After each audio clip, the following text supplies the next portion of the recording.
क्या हुआ जब स्वयं चीन के सैनिकों से अपने भारतीय सैनिकों को बचाने स्वयं भगवान शिव के नाग देवता आए।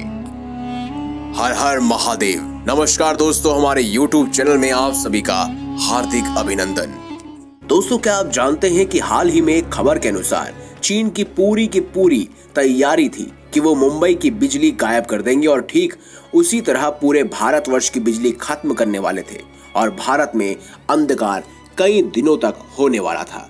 दोस्तों, बीते साल गलवान घाटी में भारतीय सैनिकों से झड़प में मात खाने के बाद चीन ने भारत में साइबर अटैक की कोशिश की थी। दोस्तों, आपको बता दें कि गलवान हिंसा के 4 महीने बाद मुंबई में अचानक बत्ती गुल होने की वजह से ट्रेन बंद हो गई थी और स्टॉक मार्केट भी ठप हो गया था। बत्ती गुल होने से शहर के करीब 2 करोड़ लोग अंधेरे में डूब गए।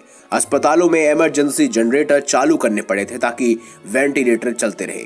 और ये वही देश था जब भारत में कोरोना अपने चरम पर जा रहा था। दोस्तों, पंकज जी हमारे को बताते हैं कि भारतीय सेना बहुत खुश थी कि उन्होंने चीन की फौजियों को बुरी तरह से हरा दिया और उनको उम्मीद थी कि चीन अब उनको परेशान नहीं करेगा। भारतीय सेना की खुशी चीन से देखी नहीं गई और आगे जो आप सुनने वाले हैं वो आप सुनकर हैरान रह जाएंगे। दोस्तों, भारतीय सरकार को जब ये पता चला कि पूरे भारत में अंधकार लाने की कोशिश कर रहे हैं, तब भारतीय सेना के बेस्ट सिपाही गलवान घाटी फिर पहुंचे चीन को समझाने।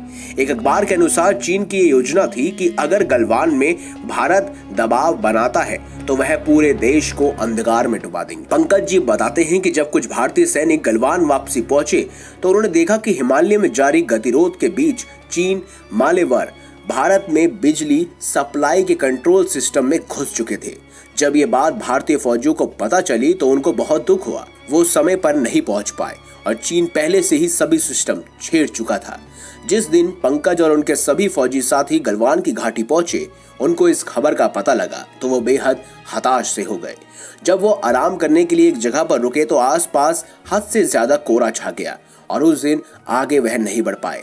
रात को जब वो आराम करने लगे तो उनको पास में ही कोई आवाज सुनाई दी। पंकज जी और उनके सभी फौजी साथी खड़े हुए और उन्होंने देखा कि चीन फौजों ने उन्हें चारों ओर से घेर लिया है। भारतीय सेना संख्या में कम थी। चीन के फौजी उनसे बोले कि हम भारत में अंधकार तो जरूर लाएंगे, साथ ही तुम्हारे मृत शव भी भारत को भेंट कर देंगे। ये सुनकर अवश्य ही किसी भी भारतीय नागरिक का खून खौलेगा। ये सुनते ही पंकज जी और उनके साथियों ने अपने हथियार निकाल लिए और लड़ने को तैयार हो गए। जब मुठभेड़ शुरू हुई तो हमारे सैनिकों का बुरा हाल था। संख्या भी कम थी और हथियार भी कम।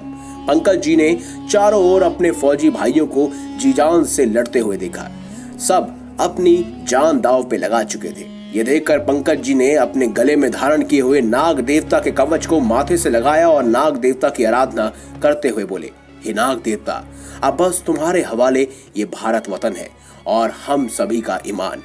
भोलेनाथ के हैं प्यार नाग देवता, करते हैं पूरी सभी की मनोकामना। होंगे हम सब पूरे आप सबके, अगर रही आपकी शुद्ध भावना। दोस्तों, पंकज जी बताते हैं कि कुछ ही क्षणों के बाद उन सभी के पैरों तले की जमीन खिसकने लगी। सब डर के मारे जहां थे वहीं खड़े रहे। बहुत दूर तक धरती कांपी और एकदम से ऊपर की चट्टान में दरार पड़ने की आवाज आई।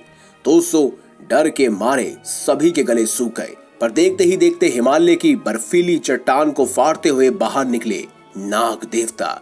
पंकज जी बताते हैं कि उनका शरीर सामान्य नाग से बेहद विशाल था।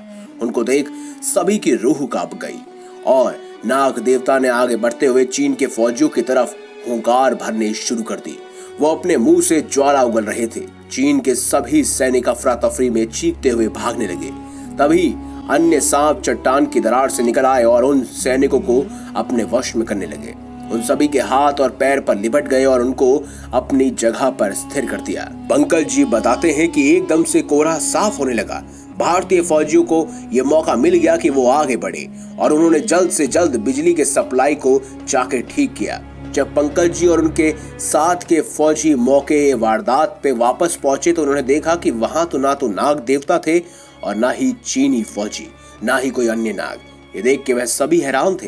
पंकज जी ने बताया कि नाग देवता ने जिस तरीके से भारतीय फौज की मदद की, उससे वो सदैव आभारी रहेंगे और पूरा भारतवर्ष उनका आभारी रहेगा।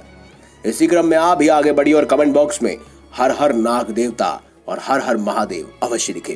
वीडियो अच्छी लगी है तो लाइक करें, चैनल को सब्सक्राइब करें और ज्यादा से ज्यादा शेयर जरूर करिएगा। मिलेंगे अगली बार एक नई खास वीडियो के साथ, तब तक के लिए बहुत बहुत धन्यवाद।